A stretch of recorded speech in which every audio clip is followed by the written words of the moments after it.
What if I told you one Australian sedan was so radical, so ahead of its time, that it split Peter Brock from Holden forever, a turbocharged V8 Commodore built in secret, produced in tiny numbers, and now worth a fortune? This is the 1982 VH CDT Turbo, and its story is unlike anything you've ever heard. What's up, everyone? Welcome back to the channel.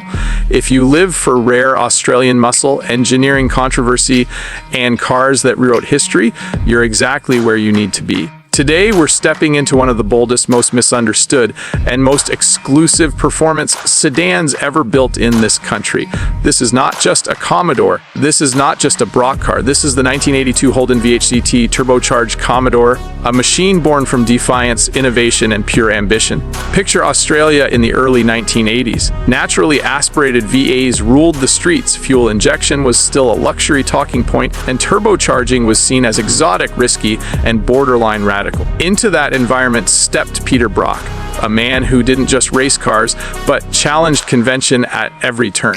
After splitting from the Holden dealer team's factory racing operations, Brock launched the Consumer Development Team, or CDT, and with it came a vision that Holden itself wasn't ready to embrace. The VH CDT Turbo was Brock's statement to the industry. It wasn't built to play it safe. It wasn't designed to follow trends. It was engineered to lead them. At its core sat the familiar Holden 5.0-liter V8, but nothing about this engine's behavior was familiar. Mounted to it was a RayJay turbocharger system, a bold move at a time when turbocharging a V8 sedan was almost unheard of in Australia. Boost transformed the character of the car entirely. Where standard Commodores relied on displacement and noise, the CDT Turbo delivered torque with an urgency that shocked anyone who drove it. Power figures varied depending on tune and boost levels, but what mattered more was how it felt: relentless, smooth, and shockingly fast for its era. This was a car that surged forward with authority, pinning occupants back into the seats as the turbo spooled and the V8 roared with a deeper, more aggressive voice.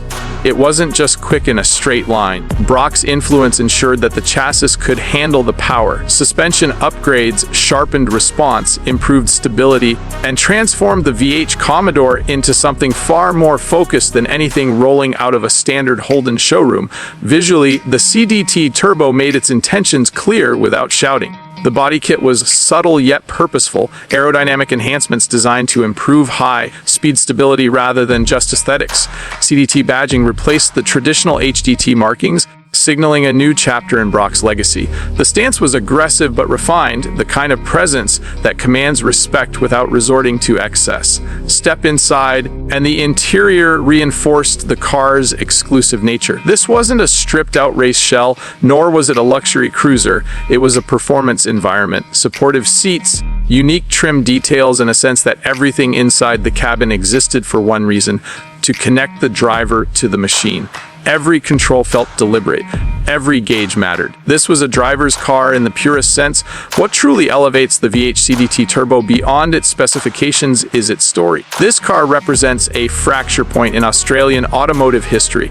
Brock's decision to pursue turbocharging clashed with Holden's conservative engineering philosophy, leading to tension that ultimately reshaped his relationship with the manufacturer.